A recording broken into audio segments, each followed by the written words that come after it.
Hello learners, आप सभी को प्यार भरा नमस्कार। ज्ञानस्थली क्लासेस में आपका बहुत बहुत स्वागत है। तो आज के इस वीडियो में, आज के इस क्लास में हम देखने वाले हैं मेजरमेंट स्केल्स के बारे में, जिनका यूज होता है रिसर्च में, स्टैटिस्टिक्स में और आपके एग्जामिनेशन पॉइंट ऑफ व्यू से बहुत इंपॉर्टेंट है, खासतौर से उन स्टूडेंट्स के लिए जिनका री एग्जामिनेशन हो रहा है। सबसे पहले आपको इस वीडियो को लाइक कर देना है। और लाइक क्यों करना होता है, मैं क्यों बोलता हूँ बार बार आपको लाइक करने के लिए, क्योंकि देखिए यूट्यूब इस काम को तभी प्रमोट करेगा जब आप लोग लाइक करेंगे, और इसी की वजह से हम ज़्यादा से ज़्यादा बच्चों तक पहुंचेंगे, उनकी हेल्प कर पाएंगे। तो ये सारी वीडियोस यूट्यूब पे इसीलिए डाली जा रही हैं ताकि जो नीडी बच्चे हैं, जिनको बहुत नीड है ऐसे वीडियोस की, उनको ये वीडियोस मिल सके।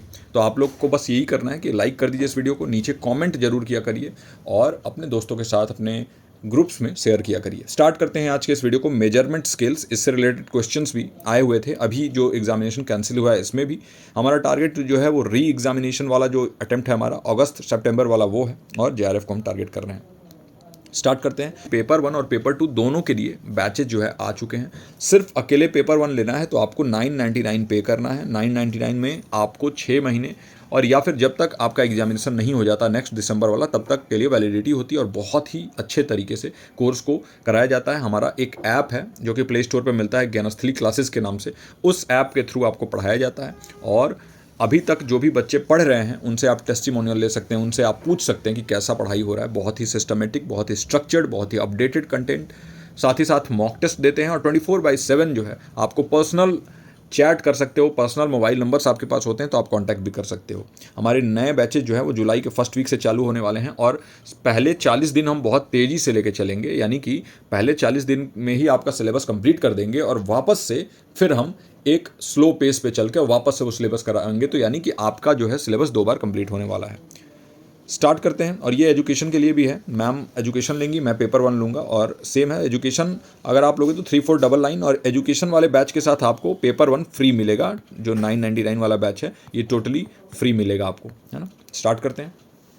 तो मेजरमेंट स्केल्स जो हैं इसमें हम ऑर्डिनल, नॉमिनल, इंटरवल और रेशियो ये देखने वाले हैं, है ना। और देखिए ये जो यहाँ पर बनाया हुआ है इसमें सबसे पहले नीचे नॉमिनल है, इसके ऊपर ऑर्डिनल है, इसके ऊपर इंटरवल है और इसके ऊपर रेशियो है। तो देखते हैं क्या है ये सारी चीज़ें।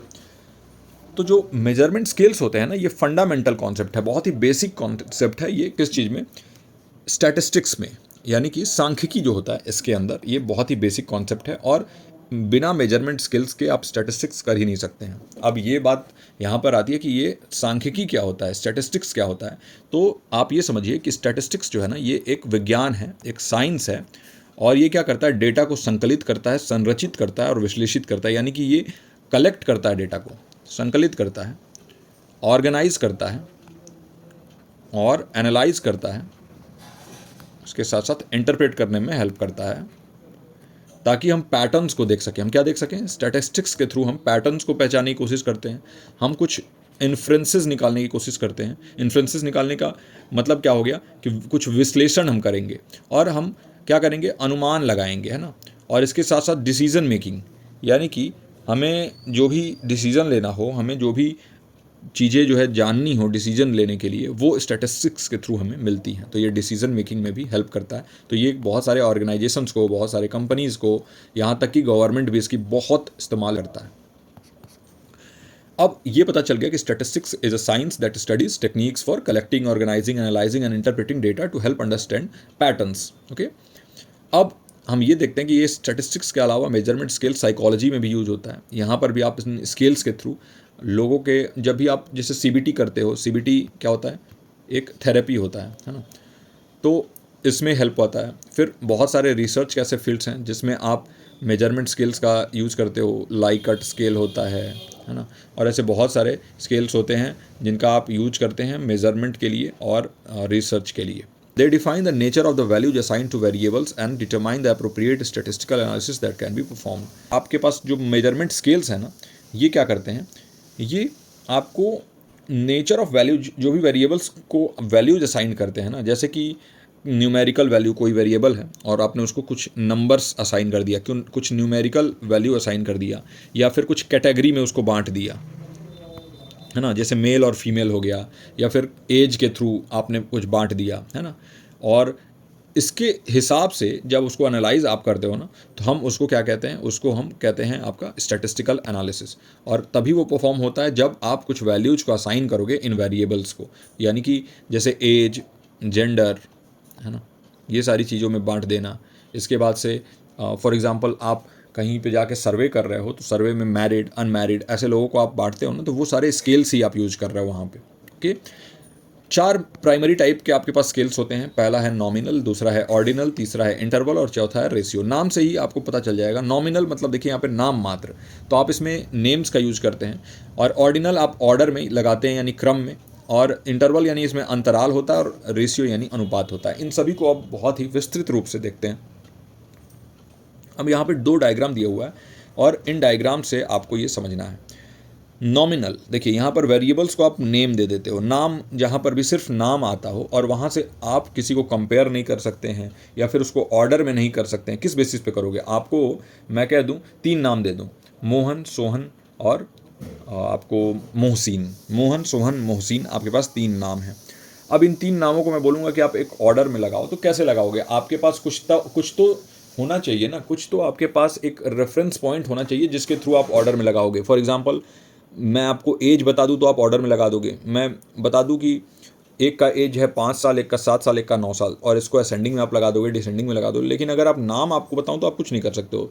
तो ये नेम्ड वेरिएबल्स है, ये सिर्फ नाम मात्र होता है। नॉमिनल, ऑर्डिनल में आप ऑर्डर में लगा सकते हो, है ना, तो यहाँ पे नाम भी होता है और इसके साथ साथ उसके ऑर्डर भी होता है।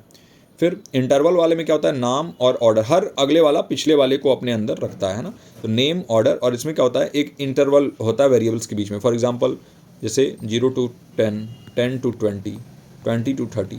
लेकिन फिर भी हम इसको देखेंगे कि इसमें एक परफेक्ट जीरो नहीं होता। परफेक्ट जीरो होने का मतलब ये है कि किसी भी चीज़ को आप ये नहीं कह सकते हो कि वो जीरो है। फॉर एग्जांपल, अगर आप कह रहे हो 0 डिग्री सेल्सियस से आज टेम्परेचर है, तो ये 0 डिग्री सेल्सियस का ये मतलब नहीं है कि टेम्परेचर कुछ भी नहीं है। जीरो का मतलब यहाँ पर कुछ नहीं से नहीं मतलब है, बल्कि जीरो जो है वो कहीं ना कहीं एक इंटरवल के थ्रू एक पर्टिकुलर वैल्यू दिखा रहा है। आप सोचो कि 0 डिग्री पे जाते हो तो क्या आपको ठंड लगता है ना गर्मी लगता है? ऐसा होता है कभी? नहीं। तो उस जीरो का इतना ही है कि उस जीरो के नीचे जो है वो बर्फ़ जमेगा, और उस जीरो के ऊपर आप जाओगे तो गर्मी रहेगी। तो ये जो है परफेक्ट जीरो, इसको हम नहीं कहते हैं। परफेक्ट जीरो रेशियो वाले स्केल में आता है। तो देखिए, name, order, proportionate interval between variables और कैन अकोमोडेट एब्सोलूट जीरो। तो एब्सोलूट जीरो जो है वो रेशियो में आता है। इन सारी चीज़ों को आप अच्छे से समझेंगे। थोड़ा सब्र रखिए और क्लास में बने रहिए। अब यहाँ पर देखिए, 4 लेवल होते हैं मेजरमेंट के। पहला है नॉमिनल। नॉमिनल में सिर्फ कैटेगरी को आप लेवल करते हो नाम के आधार पे। ऑर्डिनल में यहाँ पे 2 काम होता है, रैंक भी आप कर सकते हो और नेम तो लिख ही सकते हो। तो यहाँ पे देखिए, कैटेगराइजेस एंड लेबल, यहाँ पे लेबल भी कर सकते हो और रैंक भी कर सकते हो। वही इंटरवल वाले में कैटेगरी भी डाल सकते हो, यानी लेवल भी कर सकते हो, रैंक भी कर सकते हो, और इसमें इंटरवल हमें नोन होता है कि किस इंटर। फॉर एग्जांपल, मैं आपसे अगर टेम्परेचर बोलूँ कि टेम्परेचर 25 है, तो यानी आपको पता चल गया कि ये 20 से और 30 के बीच में है ना, तो ये इंटरवल भी है। और रेशियो, तो रेशियो में ये सभी आ जाएंगे, कैटेगरीज, रैंक्स, यहाँ पर इंटरवल भी आ जाता है, और एक पर्टिकुलर जीरो भी यहाँ पर पॉइंट होता है।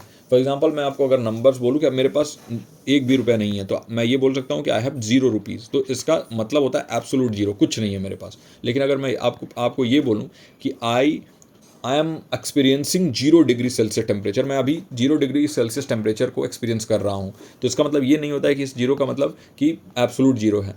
इसका मतलब ये नहीं है। इसका मतलब बस इतना ही है कि हाँ, एक हमने रेफरेंस बनाया है कि ये जीरो है, जीरो के नीचे माइनस में जाने पे बर्फ़ जमेगा, और उसके ऊपर जाने पे जो है धीरे धीरे टेम्परेचर बढ़ता है, तो गर्मी बढ़ेगा। तो ये आप समझ लो। आगे बढ़ते हैं, अब अच्छे से इसको देखते हैं। नॉमिनल स्केल वही नाम मात्र वाली चीज़ है। किसी भी मात्रात्मक मूल्य के बिना श्रेणियाँ या लेबल करना, श्रेणियों के बीच कोई अंतर्निहित क्रम या रैंकिंग नहीं होता यहाँ पर, है ना। तो यानी कि ये कैटेगराइज कर देता है, लेबल कर देता है किसी चीज़ को। जैसे किसी का नाम हो गया, जैसे जेंडर हो गया, जैसे उसका मैरिड है कि नहीं वो हो गया, है ना। ब्लड टाइप हो गया, यहाँ पे लिखा है ना, देखिए, जेंडर, मैरिटल स्टेटस, फिर आपका रिलीजन हो गया, ब्लड टाइप हो गया। ये क्या है? ये सिर्फ नॉमिनल है, सिर्फ नाम में आप इसको लेबल कर सकते हैं, लेकिन कंपेयर नहीं कर सकते हैं। हर कैटेगरी जो है वो यूनिक होता है और म्यूचुअली एक्सक्लूसिव होता है, एक दूसरे से कोई लेन देन नहीं होता है ना। एग्जाम्पल्स आपको पता चल ही गया। स्टैटिस्टिकल एनालिसिस का देखें तो इसका एग्जाम्पल हो जाएगा मोड। मोड क्या होता है? एक ग्रुप मैंने आपको दे दिया, फॉर एग्जांपल 15, 15, 16, 14, 13, 12, 12, 12। अब इसमें बोलूँ कि मोड कौन सा है, तो जो सबसे ज़्यादा बार आएगा वो मोड है। जैसे 12 3 बार आया, तो ये इस पूरे ग्रुप का मोड हो गया 12, है ना। तो मोड भी नॉमिनल स्केल में ही आता है, इससे आप कुछ कंपेयर नहीं कर सकते, बस बता दोगे कि कौन ज़्यादा है कौन कम।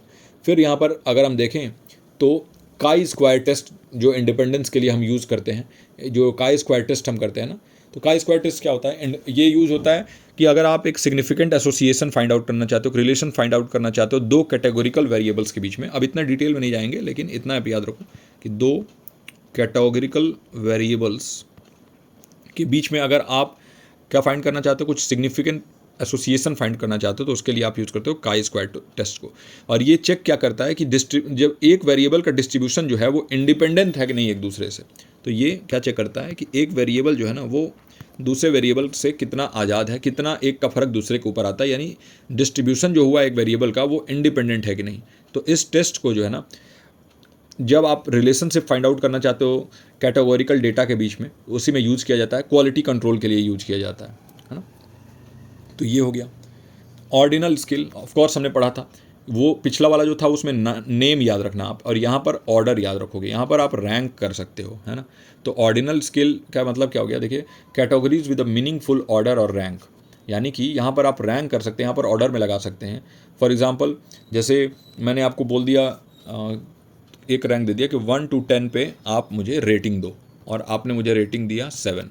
तो 7 आपने रेटिंग दिया, तो आपने क्या किया, इसमें दो चीज़ें शामिल हो गई। सबसे पहले तो यहाँ ऑर्डर भी है 1 2 3 4 5 6 7, तो यहाँ ऑर्डर लग गया, और ये इंटरवल भी हो गया, है ना। तो जो आपने ये ऑर्डर वाला जो सजाया ना, मैं आपको बोल दूं कि असेंडिंग में सजाइए, तो आपने असेंडिंग में स्मॉलर टू ग्रेटर में सजा दिया, तो वो ऑर्डर कैसे सजा रहे हो, वैल्यू, उसके वैल्यू आप जानते हो कि किसकी वैल्यू क्या है। मैं बोलूँगा कि 10 100 132 95 और 66, इन सभी नंबर्स को ऑर्डर में लगाओ घटते क्रम में। तो सबसे पहले आप बड़े वाले को लिखोगे 132, इसके बाद लिखोगे 100, इसके बाद लिखोगे 95, इसके बाद लिखोगे 66 और इसके बाद लिखोगे 10। तो ये आपने कैसे किया, ये ऑर्डर में आपने कैसे लगा दिया, क्योंकि आप जानते हो कि किसकी वैल्यू कितनी है, तो इसी को हम कहते हैं ऑर्डिनल, है ना।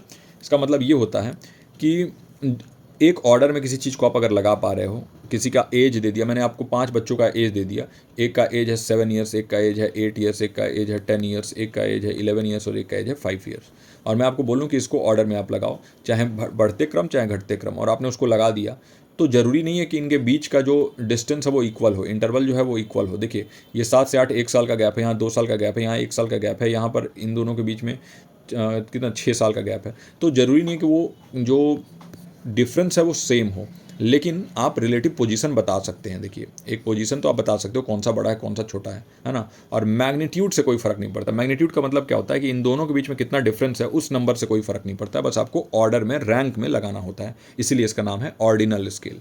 एग्जाम्पल, किसी का सोशियो इकोनॉमिक स्टेटस मतलब सामाजिक आर्थिक स्थिति, कोई निम्न परिवार से है, कोई मध्यम परिवार से आता है, कोई उच्च परिवार से। उच्च परिवार का मतलब यहाँ पर इकोनॉमिक स्टेटस का बात हो रहा है। तो अगर आप लोअर इनकम फैमिली से आते हैं, अगर आप मिडिल इनकम फैमिली या फिर हायर इनकम फैमिली से आते हैं, तो आपको उस आधार पर जो है वो रैंक किया जा सकता है, और उसके आधार पर आपको कुछ बेनिफिट्स मिलते हैं, है ना। एजुकेशन का लेवल भी, फॉर एग्जांपल किसी ने हाई स्कूल किया, किसी ने बैचलर्स किया, किसी ने मास्टर्स किया, किसी ने पीएचडी किया हुआ है, तो आप रैंक कर सकते हैं ना कि किसने कौन ज़्यादा क्वालिफाइड है कौन कम क्वालिफाइड है। फिर इसके बाद देखते हैं लाइकट स्केल रिस्पॉन्सेज। जैसे लाइकट स्केल क्या है, जैसे ये होता है strongly disagree, neutral, agree, strongly agree, ऐसे करके ये लाइकट स्केल होता है। तो जो लाइकट स्केल पे आप ये करते हो, ये क्या है, ये भी ऑर्डर में ही है ना। अगर हम सांख्यिकी विश्लेषण देखें तो देखो मीडियन जो होता है, जो मिडिल वैल्यू, ये भी ऑर्डिनल में आता है। नॉन पैरामीट्रिक टेस्ट जैसे कि मैन विटनी यू टेस्ट और क्रुस्कल वालिस टेस्ट जो होता है, ये भी आपका ऑर्डिनल में ही आता है। अगर आप पूछोगे कि ये क्या है, मैन विटनी यू टेस्ट और क्रुस्कल वालिस टेस्ट, तो देखिए मैन विटनी यू टेस्ट जो होता है ना, ये कंपेयर करता है दो इंडिपेंडेंट ग्रुप्स को, ताकि आप डिटरमाइन कर पाओ कि कोई भी डिफरेंस है कि नहीं एक कॉन्टीन्यूअस या फिर ऑर्डिनल वेरिएबल्स में, है ना। इसको हम यूज़ करते हैं कब, जब भी हमें पैरामेट्रिक टेस्ट जैसे टी टेस्ट है, इसका अजम्पशन जो हमने लिया होता है वो मेट नहीं हो पाता है, तो हम इसका यूज़ करते हैं। इतना ज़्यादा आप जो है डिटेल में मत जाइए, बस इतना आप याद रखिए, है ना। मैं आपको एक आइडिया दे रहा हूँ यहाँ पर। फिर क्रुस्कल वालिस टेस्ट जो होता है, ये टेस्ट जो है ना मैन विटनी टेस्ट को एक्सटेंड करता है 3 या फिर उससे ज़्यादा इंडिपेंडेंट ग्रुप्स में चेक करने के लिए। और ये क्या असेस करता है कि डिफरेंस है कि नहीं उन ग्रुप्स में, जब डिपेंडेंट वेरिएबल को ऑर्डिनल या फिर कंटिन्यूअस जो है वो हो, लेकिन इसका मतलब ये नहीं है कि वो अजम्पशन को पूरा करता हो पैरामीट्रिक टेस्ट के लिए। तो ये दोनों जो है ना इसी चीज़ के लिए यूज किया जाता है, और इतना ज़्यादा टेक्निकल एस्पेक्ट में अभी मत जाइए। अभी के लिए बस इतना याद रखिए कि ऑर्डिनल में ऑर्डर होता है, आप रैंक में उसे लगा सकते हैं। इंटरवल स्केल क्या होता है, नाम से ही पता चल रहा है, यानी कि इसमें इंटरवल होता है ना, और दो चीज़ों के बीच में अगर समान गैप है तो उसको हम इंटरवल कहते हैं। देखिए, ordered categories with equal intervals between values. For example आपने देखा होगा 0 to 10, 10 to 20, 20 to 30, 30 to 40 और 40 to 50। ये मैंने एज लिख दिया। अब मैं आपसे पूछता हूँ कि आप एक विलेज में चले गए, गांव में चले गए, और आप बताओ 0 से 10 के कितने लोग हैं। आपने फाइंड आउट किया कि 0 से 10 के 3 लोग हैं, 10 to 20 के बीच में 7 लोग हैं, 20 to 30 के बीच में 8 लोग हैं, 30 to 40 के बीच में 14 लोग हैं, और 40 to 50 के बीच में 6 लोग हैं। तो ये जो है आपने कैसे फाइंड आउट किया, ये इंटरवल आपको पता है कि अगर यहाँ पे 0 से 10 के बीच में अगर कोई किसी की उम्र 5 है, किसी की 6 है, किसी की 7 है, तो वो सारे इसमें आ जाएंगे। फिर ऑफकोर्स यहाँ से ये अगला वाला आ जाएगा। तो इस हिसाब से जो है ना आप कर सकते हैं। अच्छा, यहाँ पर देखिए एक होता है कि जैसे 0 to 10 हुआ ना, तो ये 10 को इंक्लूड इसमें कर ले रहा है, और ये 10 to 20 वाले में 11 से स्टार्ट होगा। ये भी याद रखिएगा अगर ऐसा स्केल आ जाता है तो, और नहीं तो डायरेक्टली लिख देगा 11 to 20, फिर 21 to 30, 31 to 40 और 41 to 50 ऐसे लिख देगा। तो ये भी याद रखिएगा। इसमें इंटरवल जो है वो बराबर होता है, यानी 10-10 का गैप होगा, 5-5 का गैप हो, जो भी गैप होगा वो सारे में ही बराबर गैप होगा, तभी वो आप उसको क्या कर सकते हो, उसके कंपेयर कर सकते हो। लेकिन इसमें कोई ट्रू 0 पॉइंट नहीं होता है, यानी 0 does not indicate the absence of attribute. और differences between values are meaningful, मतलब दो वैल्यूज़ के बीच में जो डिफरेंस है उसका कुछ ना कुछ मीनिंग होता है। इसके पहले हमने ऑर्डर वाले में देखा था कि उसमें कोई भी मतलब हमें नहीं होता है, कि उस जो भी उसका वैल्यू है उस डिफरेंस का, उससे हमें कोई मतलब नहीं होता, उसके मैग्नीट्यूड से कोई मतलब नहीं होता, यहाँ पे होता है। फॉर एग्जाम्पल टेम्परेचर जो सेल्सियस या फ़ारेनहाइट में आता है, हमारे IQ स्कोर्स, कैलेंडर ईयर्स, ये सारे जो है ना एग्जाम्पल है इंटरवल स्केल के। फॉर एग्जाम्पल अगर 35 डिग्री सेल्सियस टेम्परेचर है, तो 35 डिग्री सेल्सियस जो है ना ये एक इंटरवल के बीच में आ रहा है ना। और इसका कभी ये मतलब नहीं होता है कि 0 डिग्री सेल्सियस का मतलब एब्सोल्यूट 0 है, ऐसा कुछ नहीं होता है ना। और एक और चीज़ है कि 0 डिग्री सेल्सियस से 10 डिग्री सेल्सियस अगर हो रहा है, और 10 से अगर 20 हो रहा है, तो इसका कतई ये मतलब नहीं है कि 10 से 20 के बीच में और 0 से 10 के बीच में यहाँ पे गर्मी जो है वो डबल हो जाए, इसका ये भी मतलब नहीं होता टेम्परेचर के लिए, ये बात याद रखिएगा।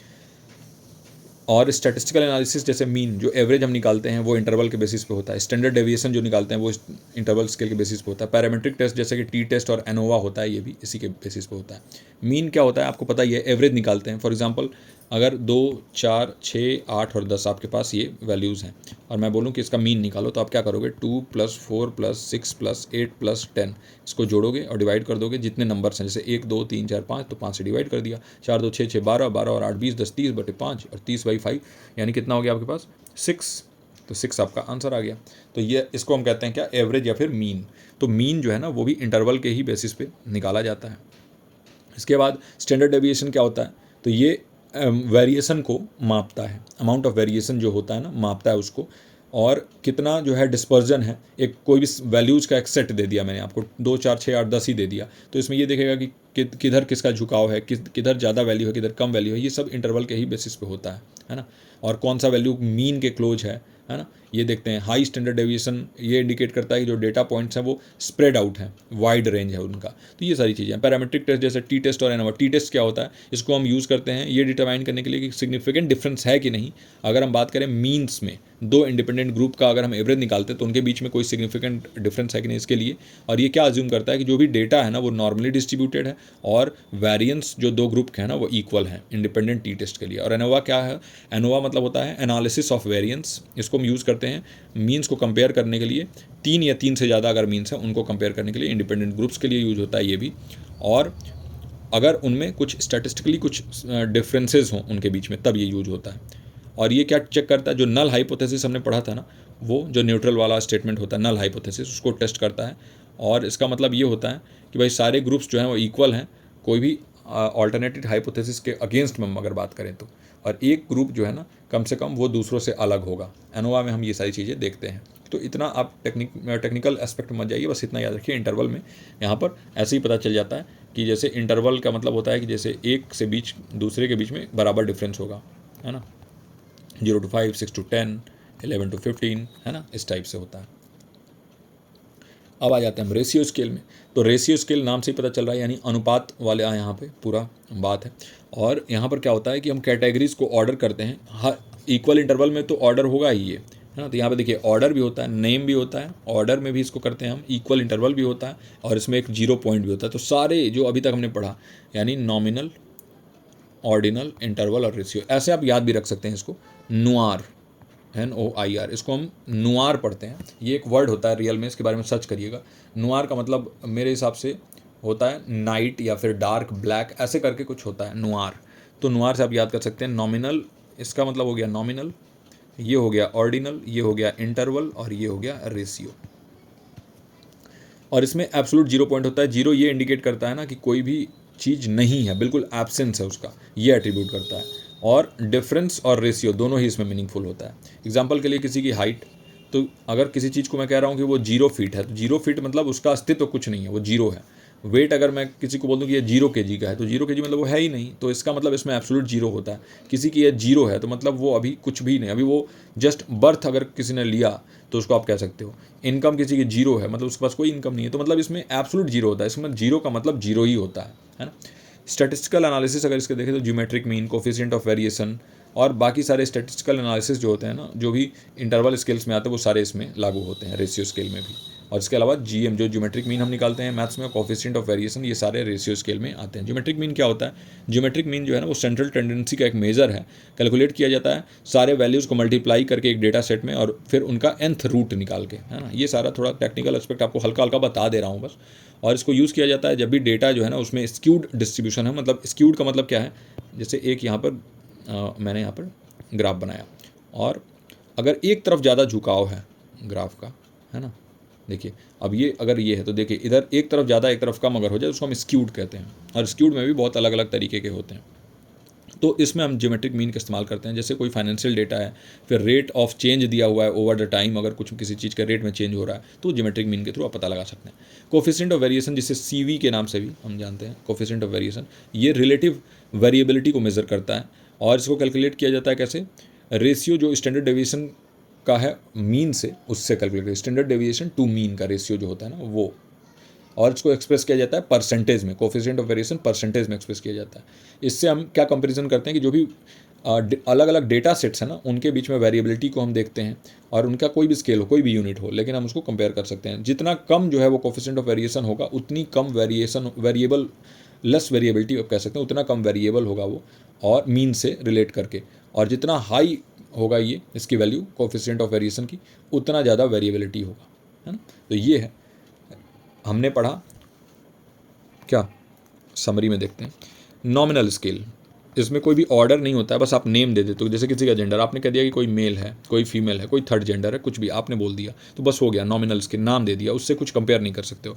ऑर्डिनल स्केल, यहाँ पर ऑर्डर होता है, कैटेगरी को ऑर्डर किया जाता है, लेकिन इक्वल इंटरवल हो ऐसा जरूरी नहीं है। जैसे किसी का सोशियो इकोनॉमिक स्टेटस, कोई मीडियम इनकम है, किसी का हायर इनकम है, किसी का लोअर इनकम है, लेकिन जरूरी नहीं है कि सबके इनकम में एक पर्टिकुलर डिफरेंस जो है वो इक्वल हो। इंटरवल स्केल क्या होता है? इंटरवल स्केल क्या होता है? इसमें इक्वल इंटरवल होता है, बराबर गैप होता है इसमें, लेकिन इसमें भी ट्रू 0 नहीं होता है। जैसे टेम्परेचर इन सेल्सियस, तो इसमें बराबर गैप है, 0 से 10 डिग्री, 11 to 20 डिग्री, ये बराबर गैप होता है।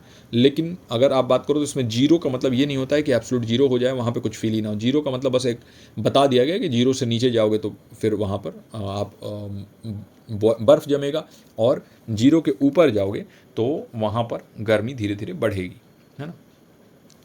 रेशियो स्केल में आ जाते हैं तो ordered categories with equal intervals. यहाँ पर देखिए नाम भी होता है, ऑर्डर भी होता है, इक्वल इंटरवल भी होता है, ट्रू 0 भी होता है। जैसे किसी का वेट हो गया तो वेट एक नाम भी आ गया, फिर इसके बाद इसमें इक्वल इंटरवल भी आ जाता है कि 0 से 10, 10 से 20, और इसमें ट्रू 0 भी आ जाता है ना। 0 से स्टार्ट हो सकता है ये, और ऊपर जितना भी हो जा सकता है। तो ये सारा जो है हमारा आज का लेक्चर, आई होप कि आपको अच्छे से समझ में आ गया हो। जो हमने पढ़ा NOIR, NOIR से आप याद रखिए। जिसकी वैल्यू सबसे ज़्यादा होगी, जो सबसे इम्पॉर्टेंट है वो है रेशियो स्केल, और जो सबसे कम जिसकी वैल्यू है वो है नॉमिनल स्केल। तो ये हो गया नॉमिनल, ये हो गया ऑर्डिनल, ये हो गया इंटरवल, और ये हो गया रेशियो। तो आप याद कर सकते हो NOIR, NOIR। तो इस वीडियो में यहीं तक रखते हैं। लाइक, शेयर और सब्सक्राइब करना मत भूलिएगा। नीचे अपने बहुमूल्य कमेंट जरूर किया करिए, क्योंकि उससे ही हमें मोटिवेशन मिलता है। मैं मिलता हूँ आपसे अगले लेक्चर में। टिल देन आप अपना और अपनों का ख्याल रखिए। नमस्कार।